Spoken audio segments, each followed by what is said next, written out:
This is the 2024 Municipal Stormwater Permit Reissuance and Stormwater Manual Update. And I'm Don McWilliams. I'm from the City of Belleville, today's moderator. We're joined today by a bunch of ecology representatives who are going to give this presentation to us. Abbey Stockwell.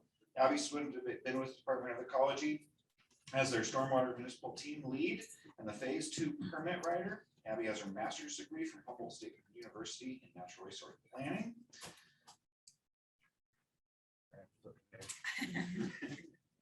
Amy Waterman's with us today, and Amy's been working on stormwater management for 12 years for a million nonprofit. Amy's been with Ecology for 3.5 years. Doug Howie is here today. Doug's one of the stormwater engineers at Ecology. He has more than 40 years experience in planning, design, and construction of stormwater projects. He's a senior stormwater engineer for the Department of Ecology. And Brandi Lubliner is here today as well. Brandi is a senior stormwater engineer with Ecology's water quality program and the manager of the Stormwater Action Monitoring Program. What's that?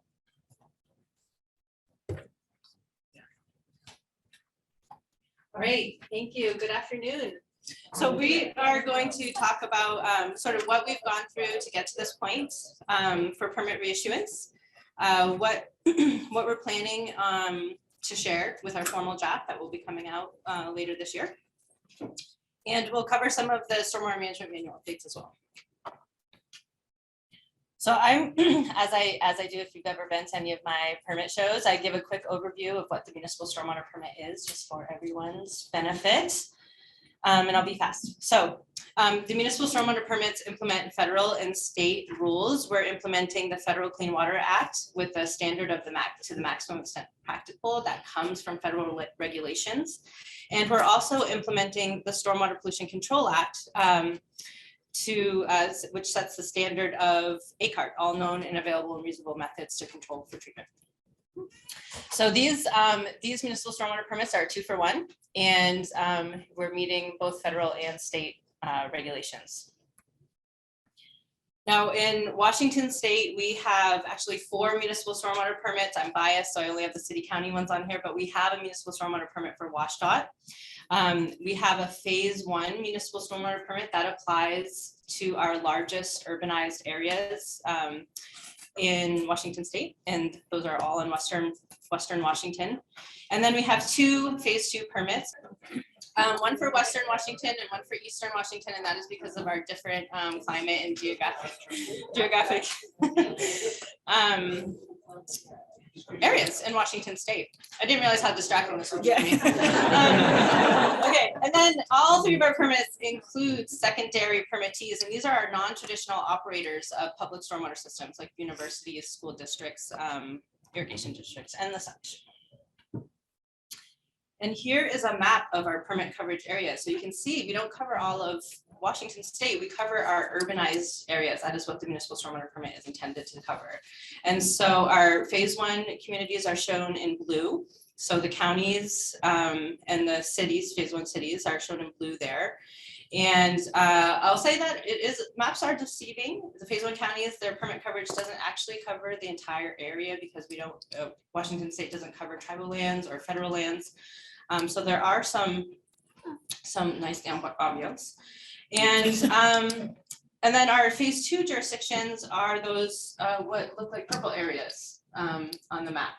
And so one of the big differences you might see is that the phase 2 counties don't have full coverage over their whole county area. It is just the urbanized areas and the urban growth areas around the cities. And in Eastern Washington, it's like little islands out there of permit coverage. Now, what we love about the municipal stormwater permits is that they're very unique. They are not like other stormwater permits. We implement municipal stormwater programs. And our stormwater management programs are intended to meet the MEP and ACART for controlling runoff. And so this is a list of all the programs that are included in all of the permits. Not the Eastern Washington permit does not have stormwater planning or source control for existing development or the structural stormwater controls. But these are the stormwater management programs that cities and counties are required to implement. And it crosses many programs in municipalities. So we have stormwater planning that was new in the 2019 permit. Mapping is always there. Permittees need to know their system. Public education and outreach is critical so that your public knows how they can help prevent pollution impacts. Public involvement as well. Illicit discharge detection and elimination is about, again, knowing your system and finding pollutant sources and eliminating them. Controlling runoff from new and redevelopment is another essential piece of ensuring development is occurring with the least impacts, and we're controlling runoff after development occurs. Operation and maintenance is making sure those stormwater facilities are operating and functioning and being maintained so that they won't fail and they continue to work as they're designed. Source control for existing development is in the Western Washington permits only, as I mentioned. And this is a business inspection program. So a source control program where we are identifying properties that have the potential to pollute and we're inspecting them before and hopefully preventing their pollution from leaving their site. Structural stormwater controls is currently a phase 1 program only, and we refer to this as generally as the retrofit requirement. So phase 1 permittees are required to identify specific projects and now implement them. Previously, it was just a reporting requirement for them. And monitoring and assessment is, checking in on how we're doing, how our program's working. In Western Washington, we have the Stormwater Action Monitoring Program. And that is a pooled resources program that is looking at the status and trends of how the water bodies are doing. And then we look at BMP effectiveness as well and source identification. In Eastern Washington, they have a BMP effectiveness program or effectiveness studies program. So some differences between from West and East. And then all 3 of the permits include requirements for total maximum daily loads, so TMDLs. And those TMDLs are approved by EPA, and they include a waste load allocation for cities and counties that require additional actions above our base permit requirements. We add those requirements in an appendix for those specific permittees. So all of our municipal stormwater programs are intended to help reduce the impacts, reduce the pollution from how we live every day. Okay, so getting into why we're talking about this right now, the municipal stormwater permits are reissued every 5 years. And although 5 years sometimes sounds like a long time, it often goes by real fast, like in a blink of an eye. And so we just reissued it in 2019, it feels like, but here we are talking about the 2024 permit and trying to figure out what have we learned during this implementation cycle. What do we need to change in the permit? How can we make them more effective? How can we do better and do more? Or do more effectively? So where are we in the reissuance timeline? We have been going through an extensive engagement process where back in, it was like late 2021, we started the process of asking for early input on what needed to change in the permit. So permittees are very engaged, other interested parties are very engaged, and they form these ad hoc groups based on specific municipal stormwater permit topics. And we received a whole bunch of letters and great input on what are some things that permittees and others think should be updated or changed. After that, we held listening sessions where we heard more. We shared some of our early thinking. We heard more feedback on permit changes and manual changes. And then to help prepare us for these formal drafts we plan to release later this year, we released a series of preliminary draft permit language and manual language to get input. So after all that, we are now working through all of the comments, all of the proposed revisions to prepare for the formal draft, which we are anticipating to release later this summer. And that will kick off the whole formal public process again, where, I shouldn't say again, for the first time this time. And that will give permittees and other interested parties an opportunity to provide written comments to Ecology or testify in a hearing. And after the public comment period closes, we review all the comments, and we at Ecology have to develop written responses to those comments, as well as update the permit based on those comments. And we hope to make a decision to reissue by the time these current permits expire, which is July 2024. So that's our goal date that we're working for. So, I talked about this already, but yeah, so we have had some very dedicated engagement, and we really appreciate all of those of you that have been following along and providing your thoughts and feedback throughout this process, because it really does help us to write better permit language, better manual language, when we know what those in the field are experiencing and how they're reading and interpreting our language. So thank you all for playing along with us, if you will. So some of the significant updates we've been talking about and proposing for the 2024 permit is thinking about how we can address tire wear research findings. And, you know, municipal stormwater permits have always been trying to address road runoff. And so we are using this moment around tire wear to really focus and update our programs where we can be more effective for road runoff. And so that's how we are thinking about it.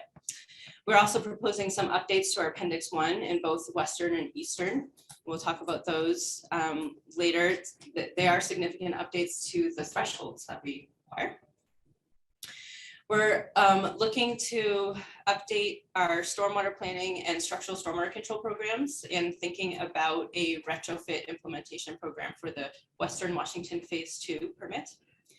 And we're looking at updating our source control requirements through a street sweeping program and PCBs and building materials.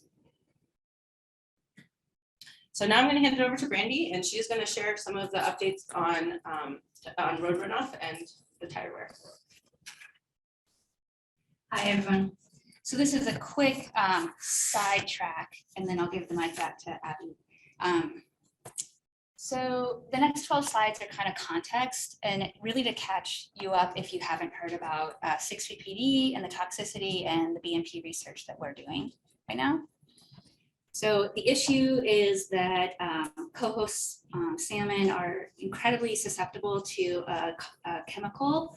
And NOAA, U.S. Fish and Wildlife, the Stormwater Center have been researching this for since the early 2000s, tracking pre-spawn mortality events. And they eventually narrowed down on that stormwater was carrying something after rain events. And then they continued to do work over those decades to figure out what's really going on, and started to get more towards vehicles. And then in 2020, UW Lab published that they were able to identify a single chemical that was responsible, which is really remarkable.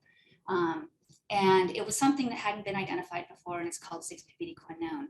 It comes from a preservative that's used in tires to protect the rubber from aging, and that's the parent chemical 6-PPD. And if you want to learn a lot more about it, there is a talk later today by Dr.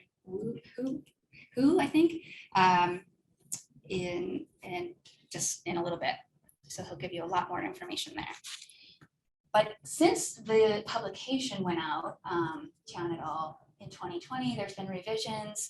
They've been figuring out more species that are impacted. They've been lowering the detection, the LD50, the compound. We are learning a lot about the chemistry, how it sticks to glassware, tubing, how reactive it is. There's a lot to learn there. And in 2020, Ecology recognized that they're going to need a multi-pronged approach to this new CEC, basically. And we need to look at trying to get the see if there's alternatives for tires, since this is really a toxic chemical. Look at, meanwhile, what we can do in stormwater management, and then how to figure out on the landscape where to focus efforts, and then of course develop lab methods to test for it in all the different matrices we're going to need to test for it. So in the stormwater side, and that's all I'm going to talk about, we responded pretty quickly. We formed a work group to share ideas and try to get a bunch of questions answered from the research scientists. It turns out there aren't a lot of answers yet. We have commissioned a consultant report to put together a look at the BMPs that are in our manuals right now and others across the nation, other manuals, just kind of a best professional judgment review of what do we know about this compound and its source tires, and how can we, turn road runoff into coho water. What BMPs are in play to do that? Turns out we have, found more questions than answers. And we communicated that to the legislature, suggesting that we're going to need some money to do some BMP research. So when I mention these pollutants, I'm not only talking about 6-PPDQ, which is the oxidized product. I'm also talking first about tire wear particulate and tires. So there can be 6-foot chunks of tire on the side of the road down to microscopic particles. And those all are also a pollutant. Those don't belong in stormwater. But then 6-PPD and 6-PPD quinone can dissolve into the water column. So then there's a water phase. And then they are both kind of sticky and they can stick onto sediments. So then there is a mobilized piece of those, and we don't know if those then desorb or not. So when we looked at our BMPs in our manual right now, and this is the report, and it's in our manual under additional resources. These were how we were thinking about the pollutants. I'm sure all of you know about the manuals. The point I wanted to make on this slide is that on the table and what we evaluated is everything that we think can be helpful. So on the table are source control BMPs, on the table are flow control. Flow control really can still be helpful for these 3 pollutants. Then there's runoff treatment. And of course, there's always O&M to keep our systems clean and functioning. So just some quick pictures. This is what source control looks like in the stormwater sense. Roofs, coverings, street sweeping, trash capture. This is what flow control looks like. We can slow water down. Then, tire rubber is heavier, denser than water. It'll settle. So that's how we can begin to capture particulates. And then of course, if the flow control BMP is using infiltration, then we can filter through the soil and the water. And of course, there's runoff treatment, which is kind of the first place most people jump and kind of forget about those other 2 BMPs you can do first. And this is, through the means of like tape-approved devices. You could use sorbent media. You can build bioretention and other different GSIs like swales and things like that. And this would be using sorption and filtration to help capture the tire wear particle and the dissolve phase. Okay, this is a busy slide, which is why I did this.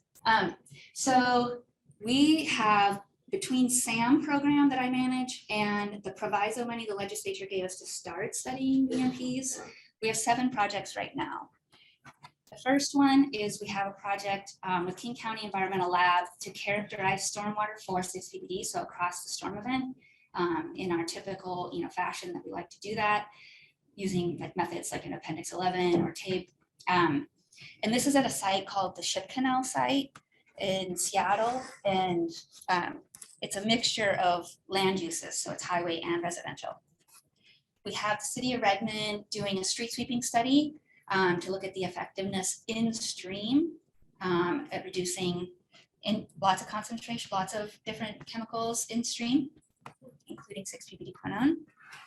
We retained the consultants to continue doing work with and helping us support that 6-PPD subgroup, which is a forum for sharing information, as well as to crunch some numbers on particle sizes that are heading to tape devices. We have 2 projects with the Stormwater Center, which has its 2 pieces. WSU Puyallup is continuing to look at the longevity of bioretention to prevent that acute effect. And I believe they're like on 9 water years right now. Still seeing good results for acute toxicity. The other side, UW Tacoma, we have a small project, kind of a pilot, beginning to look at the sorbent medias. So different off-the-shelf, sorbent medias have different components, and we're breaking those apart. And what part of each component can move the needle, per se, on sorbing the dissolve phase, like 6-PPD quinone. Then we also have King County looking at that new bioretention soil mix that we've approved for phosphorus reduction, and seeing if it can also grab onto the 6-PPDQ dissolved phase. And lastly, we have Herrera looking at our testing protocols, how we actually evaluate and assess how effective the BMP is. We use a protocol to do that, laid out both in Appendix 9 and tape, and see where we lose the compound on the materials through that process. And they're doing this at both the tape testing facilities, so they are going to be getting a little bit of information on some tape devices being tested there right now as well. So this slide is kind of one where I struggle to, like, where are we at in our learning curve? I fully expect some of these things to change even in just a year. But I wanted to put it together and just kind of like share out what I'm thinking right now, and where the collective knowledge is going. So active tires, like the tire on the car, is shedding 6-ppd and 6-ppd quinone as kind of, as it drives down the road, and there's rain events or wash off or splash. And between that and any particles that come off the tire during the course of use, those are the major sources from in the roadway environment, right? So that's kind of first, that's where we're focused. Tire rubber eventually loses, reportedly, 6-ppd. It is not bound in the matrix. It is a compound that migrates through the rubber to the surface to protect the rubber from ozone and oxygen. So eventually, whatever the intended lifespan of the tire is, that's how long the 6-ppds, how much is put in there so it lasts. After that point, there's no longer 6-ppd in there, and so there's no longer going to be 6-ppd quinone coming off of that particle or tire. So the oldest tires out there right now may not have anything left in them. So we're really thinking about new and current use lifespan tires. Tire particles, denser than water, they're going to be in the sediments.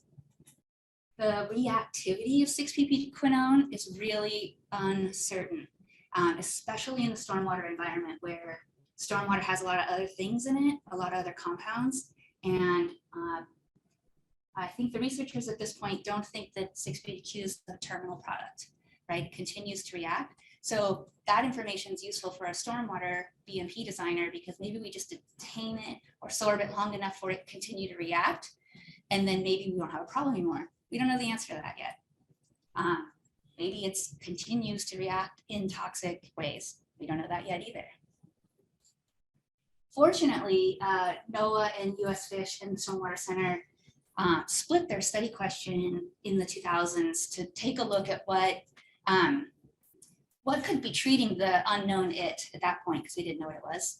I started to look at really simple soil mixes that we specify for bioretention, and turns out, yay, thank goodness, something works, right?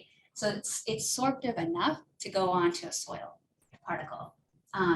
But we recognize as practitioners of stormwater management that you can't put a bioretention everywhere. It's just not going to be feasible in every situation where you may be wanting to capture runoff and protect the receiving water. So all of our strategies are still on the table: source control, flow control, O&M, and runoff treatment. So the goal for SAM and also this proviso money research is that we want to confidently measure effectiveness of BMPs. We need lab methods that are accredited. We need protocols that we understand the loss story on. And we really hope the legislature will continue to fund this BMP research.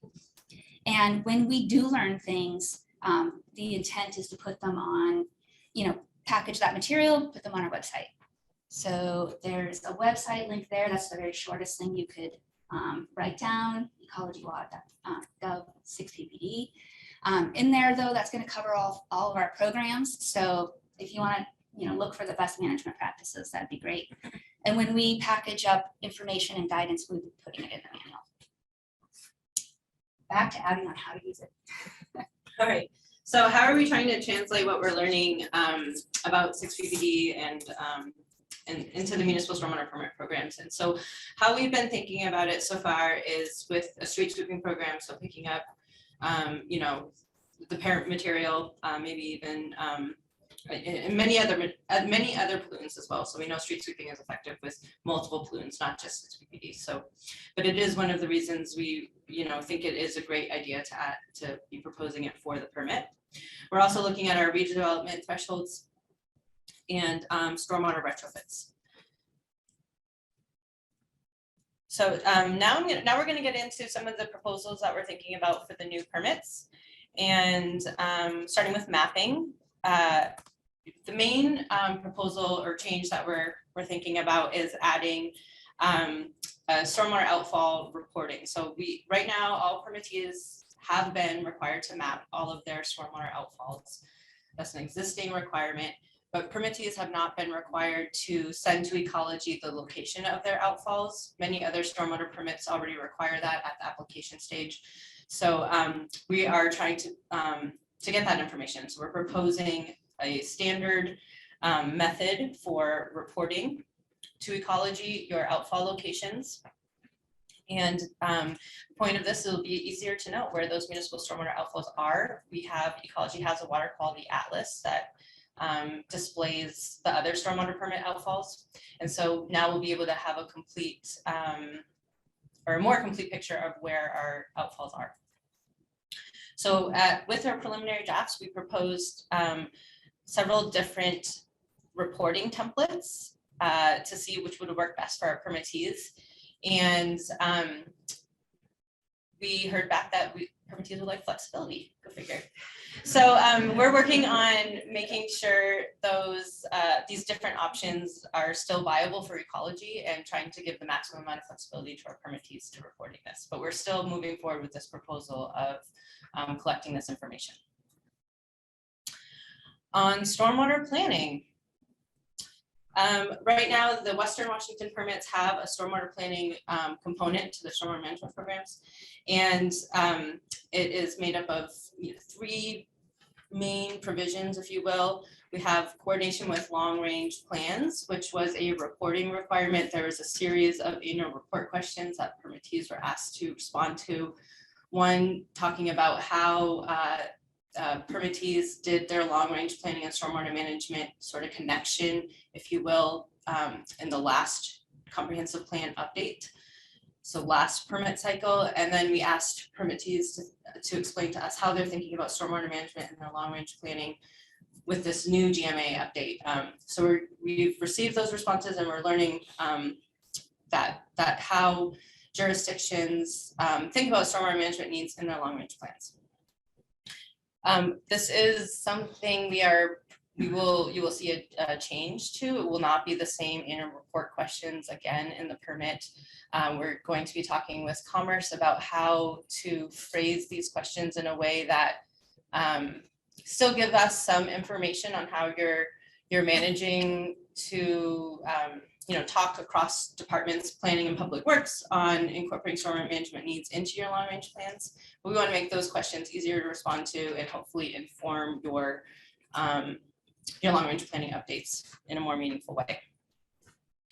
The other provision, low impact development, is making sure your development codes make low impact development the preferred and commonly used approach. That's going to be rolling over as you see the permit language. It's just we need to maintain that. And then the Stormwater Management Action Plan, the SMAP, is another program component. We are thinking about how to maintain this and roll it over in conjunction with all the other permit requirements. So it likely will be in the formal draft as a proposal of going forward, but it will look different than what you're seeing. And I'm going to hand it over to Amy Waterman. Thanks. Give Abby a break and wake you up by seeing a new face. So continuing on with some of the permit sections, some of you know in the preliminary draft we had some language about tree retention with the idea of tree canopy as a water quality tool. We all know that trees have a lot of great benefits in terms of, and we've heard about them today. David Moore was talking about them earlier.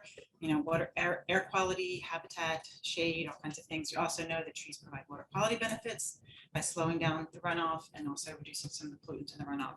So with that in mind, there are already specific BMPs, as a lot of you know, in the manual that address preserving natural vegetation and also give credits for individual trees, on-site stormwater management of individual trees. But we want to get at sort of the larger landscape level and the tree canopy on the landscape. And we know that from one of the SAM studies in 2018, that there was a link between watershed riparian canopy and the BIBI scores that indicate stream health. So with that in mind, we wanted to, again, look at tree canopy as possible, adding a tool to our stormwater toolbox with tree canopy. So two things were proposed and mainly in the preliminary draft. One was to basically document your tree canopy. First, you have to find out what you have, right? I mean, I think some municipalities do know that, some don't, but we want to at least make sure you know what you have. And the second was to adopt and implement tree retention objectives, restoration or retention objectives. And again, this is designed to be like the permittees decide what the objectives are that make sense for them. It's going to look different in Eastern versus Western Washington, most likely. So we are right now working through comments on those. We did get a lot of comments on this section, and we're working through those, talking to other agencies, talking to DNR, because a lot of the comments had to do with what data is actually out there, what's available. Also, what are you talking about, private lands or public lands? What kind of reporting requirements are there going to be? So we're talking to DNR about what the data is, what also funding resources they have, and we're planning to put that in the guidance. And we are making it clear we're talking at this point about public lands, land that the municipalities own or manage. And so yeah, we're working through that to figure out what's reasonable practices in terms of documenting the canopy, basing that on what data mapping is available out there. Moving on to source control, Abbey has already mentioned this, Abbey and Brandi both mentioned this. We're for the first time putting out some minimum requirements on street sweeping because of all the reasons they've said, because of road runoff and tire wear and the other pollutants that come from the roads. And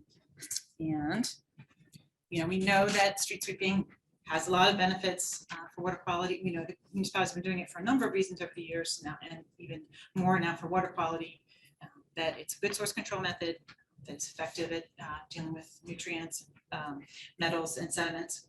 So the concern about tire wear, of course, is just another reason to do sweeping.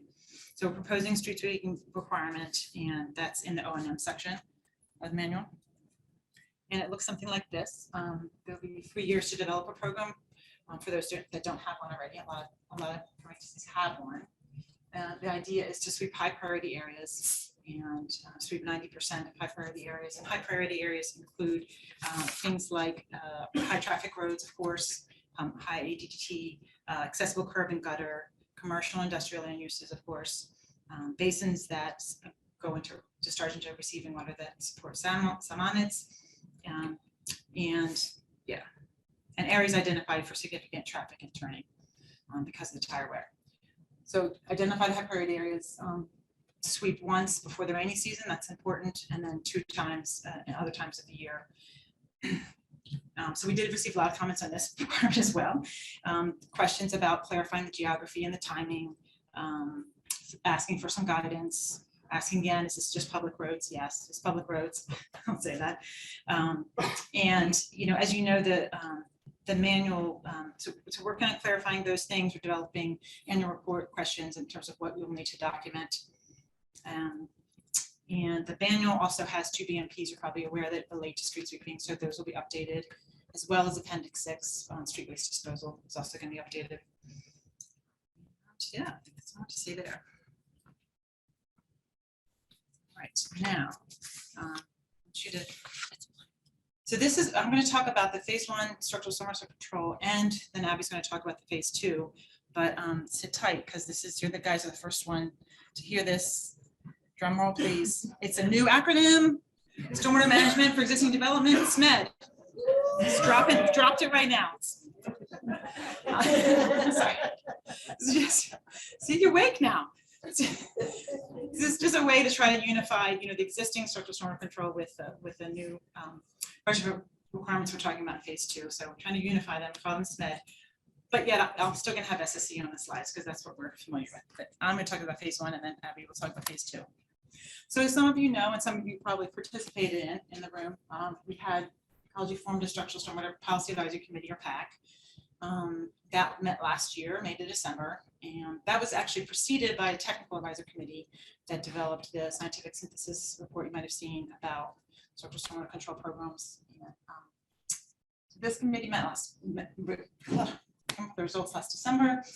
We're looking at that and put out some preliminary draft language on changes to that phase 1 program, and we're reviewing those. This just came in end of March, right before the annual reports.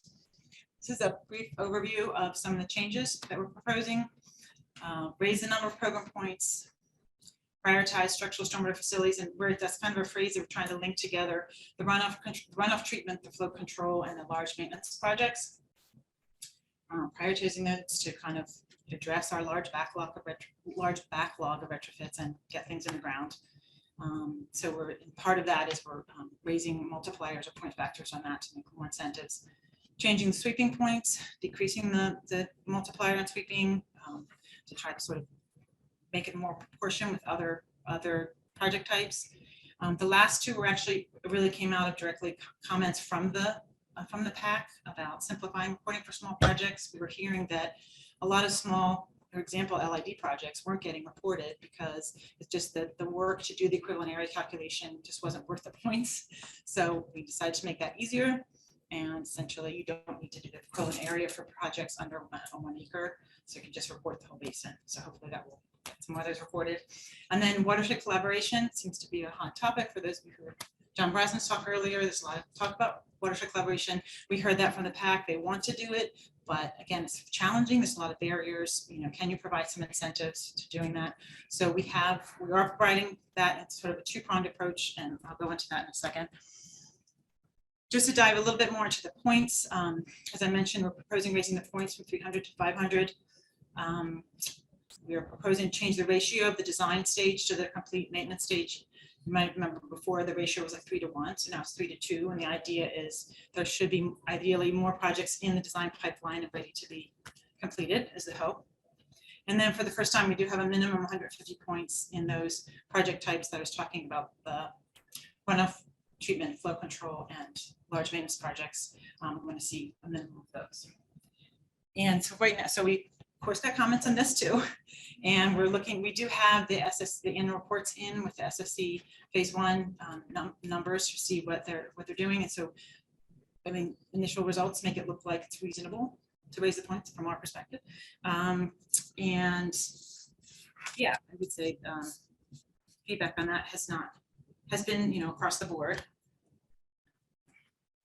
And then this is really busy, sorry, but this is just show that when you look at Appendix 12 and the project types, it's going to look a little bit different. We just switched these two just so we could talk about 1 through 5 instead of 1 through 4 and 6. Then we added watershed collaboration, and then we just took this very wordy one other actions to address stormwater, et cetera, sweeping and line thinning, because that's really what it was used for and what it was intended for. So as I mentioned, we're doubling the point factors for these first 5. Increasing some others as well. For example, the working and benefiting overburden communities, we're increasing that factor, decreasing sweeping, as I mentioned. And as a result of the comments, this is a little convoluted, but I want to throw this out there because it's a different version of what was in the preliminary draft. So in the preliminary draft, we talked about high pollution generating areas, new acronym coined, HPGA. And it was really just an example of the water quality problem area concept, which for those of you who get to do the reporting know that any of these, you know, the runoff flow control, you could, if you did those in a water quality problem area that you defined, you got an extra point factor benefit. And we're just saying, and we put out this idea that, hey, consider things like areas that drain to superfund, consider areas with high ADT, you know, with a lot of road traffic. We got a lot of comments on that, those ideas and what really should be included, what shouldn't be included. And we kind of stepped back and said, wait a minute.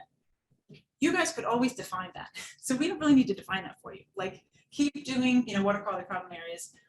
What if we want to specifically set something aside, it's really in the transportation arena. It's like, you know, getting at transportation projects. So there's a new acronym you're going to see, I think, high pollution generating transportation areas. So we're thinking about adding a new point factor that will be targeted towards transportation projects. So sorry, that was convoluted, but it's up on that.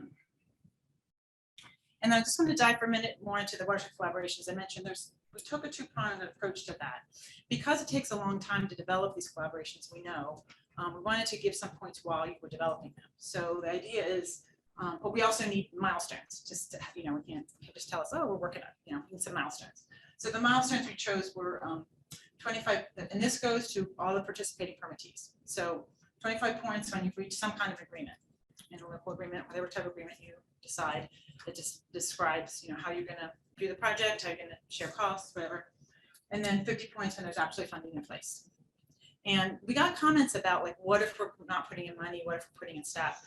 We don't care. That can be in your agreement. Funding in place just means you've got funding for the project as you've agreed to. So the pieces of how you put it together is up to you. And then so the other way is that we're doing this, as I mentioned on the project type, you saw it was listed as a project type. So once project is implemented, then all the participating permittees again get to add this 1.5 factor to any other applicable point factors, multiply by the project area, and get that would be your total points. So might be confusing, but we're trying to sort of, like I said, give you places to get points along the way since it's a long process. So, and we really got a lot of positive feedback on that. Again, that was something that came from the pack they were interested in. So I think with that, I'll hand it back to Abby. Do you want to talk about it? Yeah, we still have Doug's piece, but is there any quick questions people might want to ask right now? Go ahead, Ryan. As you guys are looking at the 6 PPD stuff, have you guys considered looking into the specifications for asphalt? Historically, there's been a % allowable of ground up or crop rubber that has been allowed in paving. And maybe that shouldn't be there or something. I don't know. Maybe it should, maybe it shouldn't. Don't know. Maybe it's old enough. Maybe it chemically changes, but you may consider that.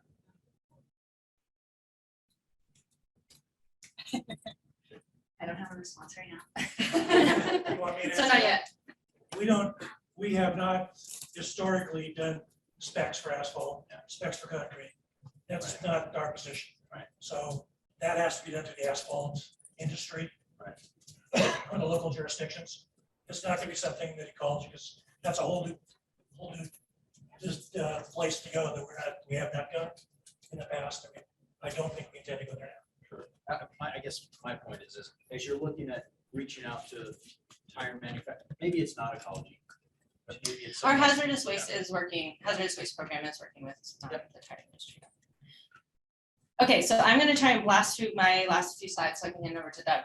So with our Western Washington Phase 2 permit, we are proposing just what we're generally calling a retrofit program, or maybe SMED. Amy's really into SMED. So we released a preliminary draft for this back in earlier this year, and we proposed a similar yet different approach than the Phase 1 SSC program. So we are trying to leverage those stormwater management action plans that were developed during this current permit cycle as strategic investments. So we want to leverage implementing these stormwater management action plans. But we also know that, that was just for a specific catchment, and there may be other opportunities for Phase 2 permittees to build or develop other stormwater infrastructure in other areas based on opportunity. And so we want to incorporate both those pieces into this retrofit proposal. We know we have very different Phase 2 permittees in Western Washington, some very small jurisdictions with limited resources and some very large jurisdictions with a plethora of resources, although they may not feel that way. And so we did propose a way to scale this requirement for our Phase 2s based on population. So right now, or the proposal that we put out was that permittees would have to manage 5 equivalent acres per 50,000. And so that's our smallest jurisdictions are getting assigned 0.3 of an acre to manage, and our largest jurisdictions are assigned 15 acres in our proposal. It's a simplified approach than the Phase 1, where Phase 1's they have to determine equivalent acres, and then they have to do a formula that sort of weighs the benefits of the project. We're not taking that extra step, or we haven't proposed that extra step. So for phase 2, it's a slightly simpler reporting requirement, but there are some trade-offs. And like I said, it is based, so the assignment of land managed is based on equivalent area. So that's determining the basin that your BMP is treating based on, and then comparing that with new and redevelopment standards in Appendix 1 and seeing how much you are actually, treating compared to those standards. That works great for flow control and runoff treatment and LID BMPs, but it's not that straightforward for non-structural BMPs. And we want to find a way to account for those non-structural BMPs because you can't do everything with structural BMPs. We need to rely on those other types of actions. So we're thinking that through. And we're trying to figure that out for the formal draft, so wait and see. The other updates we're talking about for for monitoring and assessment. For Eastern Washington, they have had a BMP effectiveness study requirement. So jurisdictions can either work by themselves or with a region to come up with a study idea, and then they implement it on their own. We heard from permittees that they would like more options. And so we're proposing, continue to do that type of approach, or join the Stormwater Action Monitoring Effectiveness Study and Source ID program. This is what's being implemented in Western Washington. So permittees could pay into their pooled resources and join the Western Washington permittees and coming up with effectiveness or source ID projects. And also worth adding or proposing the option for stormwater discharge monitoring. And this is also included in the Western Washington permit, so we're proposing it for Eastern as well.